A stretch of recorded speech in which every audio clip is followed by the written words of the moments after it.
Čaute, vítajte pri ďalšom videu z Java 500 OHC. Dneska sa budeme venovať, alebo si respektive ukážeme, ako ju vyladiť, ako nastavíme rozvody a predzápal. No vlastne rozvody už mám nastavené, ale strihnem sem video, ako som to robil. A predzápal, predstih mám nastavený iba tak približne. Ale bol som motorku skúšať, bol som ju aj porovnávať s inou motorkou a vyzerá, že to ide dobre. Ale chcem dať chromovať z vody, ktoré sú vypálené. Takže chcem, aby to bolo 100% nastavené, aby sa to prípadne znova nevypalovalo. A aby mal aj celkovo proste výkon taký, ako má mať, lebo predsa len tak, ako to má byť vyladené od výroby, o to už len ťažko niečo lepšie vymyslieť. No, ako prvé si musím vymeniť nové kladívka. Že tí, čo to poznáte, asi vidíte, že toto sú není originál. Toto sú ZMZ-ky. Tu mám nové. Originál tam nejdem dávať, lebo rozmýšľam, že časom tam dám, proste kúpim tam vape, keď chcem jazdiť aj nejaké dlhšie trasy na tom. No dobre, tak teraz si strihneme, ako nastaviť tie rozvody. Strihnem vlastne starý záber a potom si ukážeme, ako nastavíme predstih podľa tohto návodu, ktorý sa mi zdá byť najjednoduchší. Je to návod od pána Zdeněk Čizek z Pardubíc. Neviem, či ten pán ešte žije, je to dosť starý návod. Ak žije, tak mu prajem veľa zdravia. Dobre, poďme na to.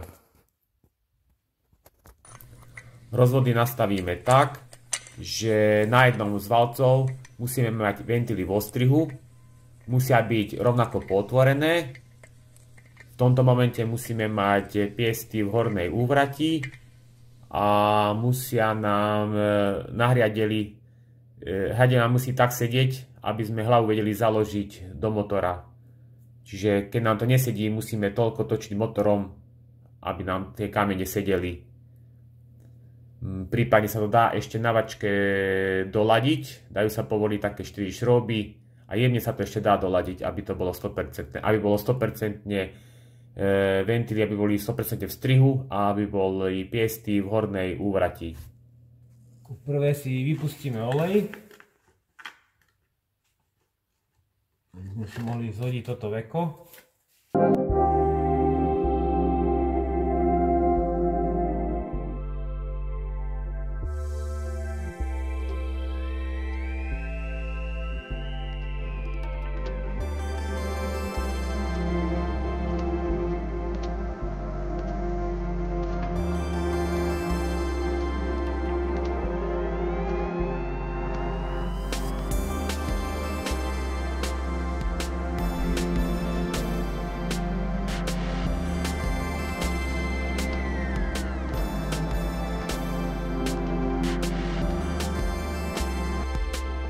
Keď máme vyšrobované sviečky,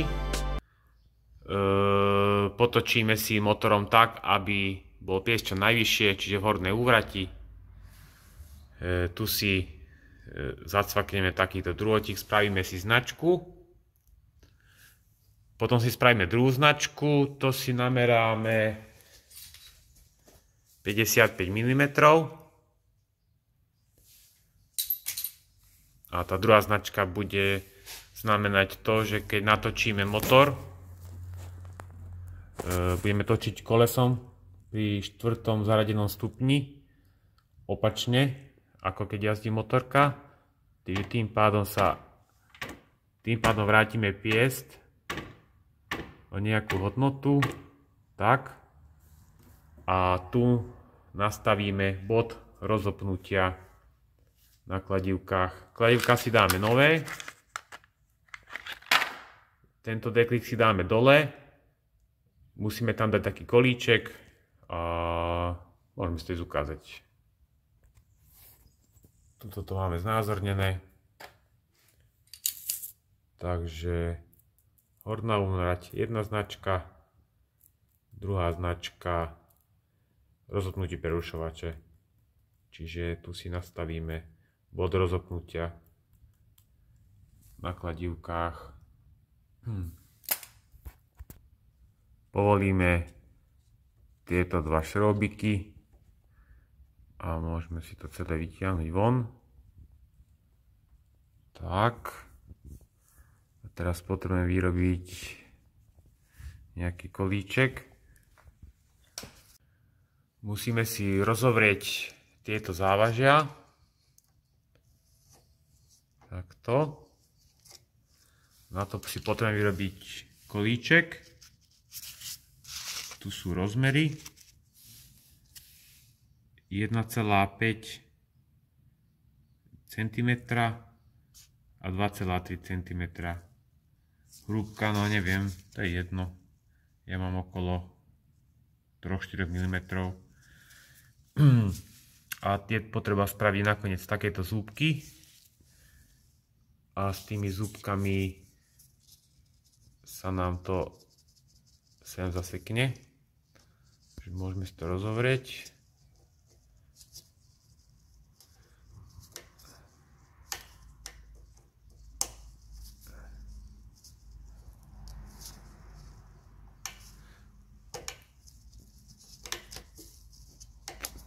Tak a máme to naplno rozovreté.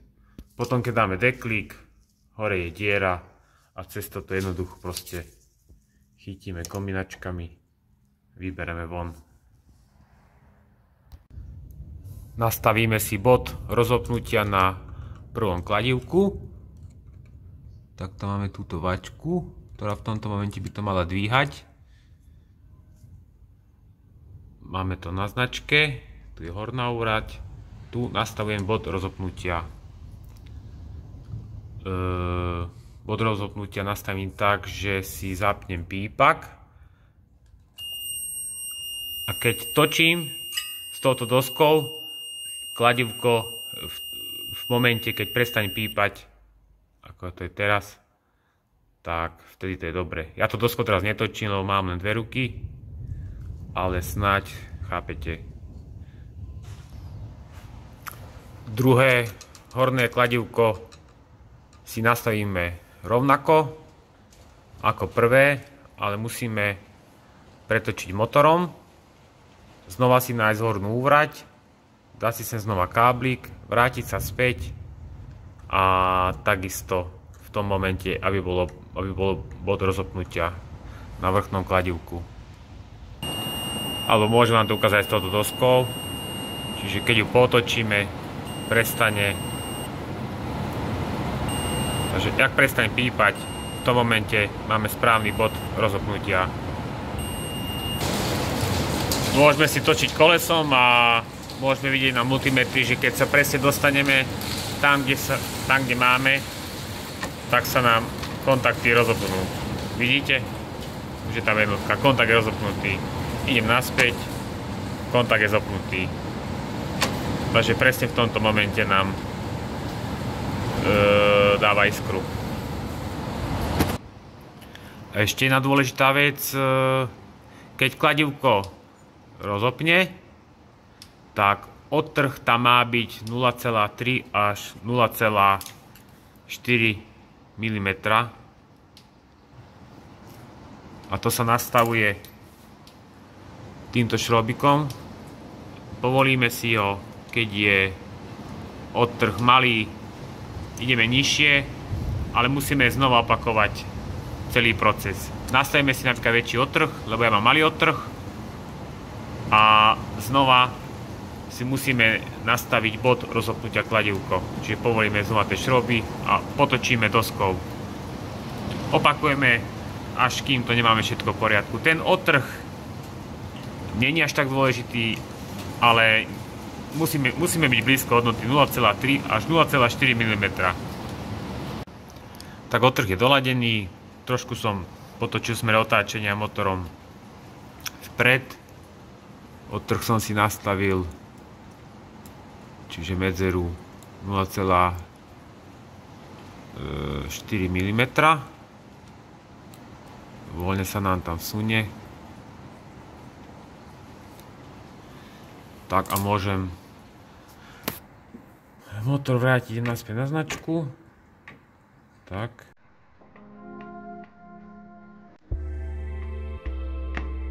Poď.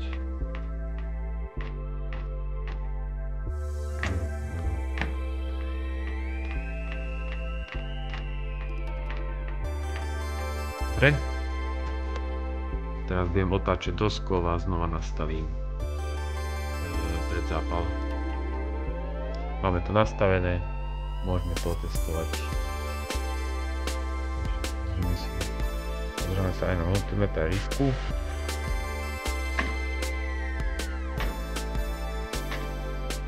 A bum. Prešli sme hranicu, kontakty sú rozpojené. Aj odtrh je už lepší. Ešte dáme odtrh 4 mm. Teraz máme všetko ako má byť. Ukážka vrchného kladívka. Tu máme zase značku. Tu sledujeme multimeter. Točíme pomaličky. Až kým prerazíme. Hop. Prerazili sme značku. Kladívko je rozopnuté. Môžem si ukázať aj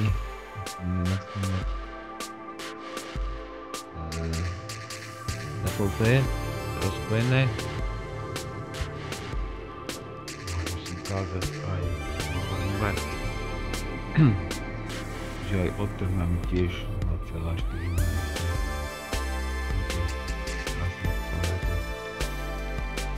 Takže takto máme presne nastavený predstih na oboch valcoch. Môžeme si vybrať kolíček. Berieme si kolíček. Tam neostane. No poď. Aj von. Takže predstih je úplne dokonale presne nastavený. Podľa môjho návodu a podľa tohto návodu. Super, môžeme to ísť zadeklovať, vyskúšať, či to pôjde lepšie ako predtým, lebo predtým to bolo len od očka. Ešte jedna vec, čo som zabudol, ak to chcete merať takisto ako ja, multimetrom, musíte mať odpojené všetky káble z kladívka, inak vám metóda multimetrom nebude fungovať a budete musieť použiť nejaký ten, niekedy sa používa cigaretový papierik, alebo neviem, nejaká žiarovka, alebo niekto to cez ampermeter robí. Je milión spôsobov, ja používam multimeter, podľa mňa to je najpresnejšie, ale nech si každý robí ako chce. Ešte jeden veľmi nepresný návod pre lenivých, alebo pre tých, čo sú alebo potrebujú veľmi rýchlo nastaviť predzápal, bez toho, aby dali dole veko, bez toho, aby vyrábali klin, aby to tu rozoberali, že proste bez klinu. No, po tomto nastavení presnom som si pozrel, kedy bez klinu rozopínajú kladívka a zhruba piest je odhorné úvrate spustený od oka, to je fakt od oka, neviem, jak to mám zmerať presne, 0,5 mm. Takže keď si dáte 0,5 mm predhornú úvrať a tedy si nastavíte, aby vám pálili oba valce, najskôr jeden pretočíte, potom druhý. Motorka musí naštartovať, to vám garantujem, ale bude to nepresné a či vám bude páliť kolena ako mne, to vám neviem garantovať. Prvý štart po presnejšom vyladení, predtým keď som to mal nastavené iba tak od oka, približne tam mi to väčšinou mi to naštartovalo na prvý krát, takže dúfam, že to minimálne tak dobre bude štartovať. Poďme to skúsiť. Takže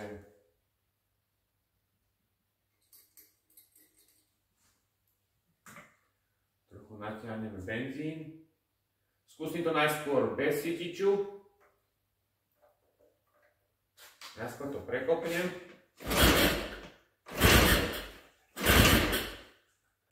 Zapnem zapaľovanie a idem prvý štart zastudená a bez tyču.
Takže som po prvej jazde a predtým môžem povedať, aby sa mi neopálilo, dáme to sem, dával som von sviečky, pozeral som, akú majú farbu, predtým boli inak tmavšie,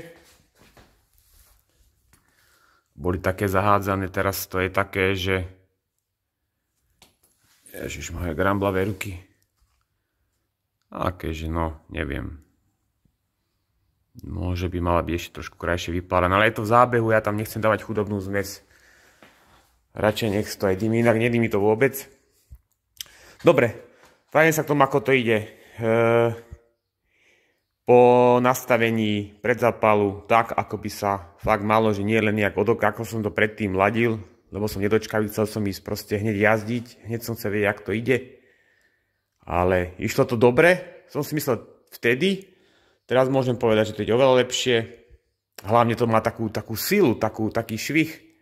Predtým proste išla aj, dala aj nejakú rýchlosť, išiel som nejak nad 100, aj do kopca proste som vedel radiť, rozbiehalo sa to. Ale teraz je taká fakt, že živšia. Aj vtedy som porovnával s kamarádom, čo má tiež niečo podobné, má 0,1. A išlo to, dajme tomu podobne. Takže som si myslel, že ten predzápal nepomôže, alebo to neurobí nejaké divy. Však nejaké divy to neurobilo, ale je to fakt svižnejšie a vtedy mi to tak v stredných otáčkach dosť vibrovalo. Nie, že by teraz nevibrovala, trošičku vibruje. To asi viem, čo je, to by asi spojkový koš.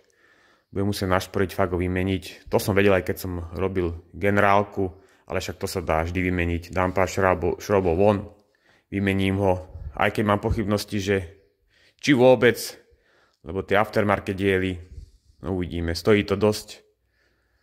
Či to bude stáť za to? Možno o tom spravím druhé video. Návod, čo som vám točil, myslím, že to nebude zbytočné. Keby som ja taký návod našiel predtým, alebo takéto rôzne návody, predtým, ako som začal robiť OHC, by mi to pomohlo, lebo ohľadom oprav motora na YouTube alebo inde nájdete veľmi málo informácií. Nedávno, pár dní dozadu som videl, že už je nejaké video, ako nastaviť rozvody, ale tak už to mám natočené, strihnem to sem aj ja. Nech toto je kompletné. Ešte k ladeniu patrí samozrejme karburátor. A karburátor sa pomerne ladí jednoducho. Ide o to, že po nejakej dlhšej jazde si treba pozrieť sviečku. Začnite radšej so bohatšou zmesou, ale keď je čierna, tak môžete ubrať. ihlu nastavíte, aby bola nižšie, tak uberete zmes. Ale v prvom rade musí byť nastavené dobre rozvody, v prvom rade musí byť dobre nastavený predzápal, to musí byť fakt 100%, až potom pozerať karburátor. Zbytočne sa budete ladiť prvý karburátor, to vám nepomôže. To je asi všetko odo mňa. Ladenie máme hotové. Tak, to je asi všetko. Dobre, majte sa. Čaute.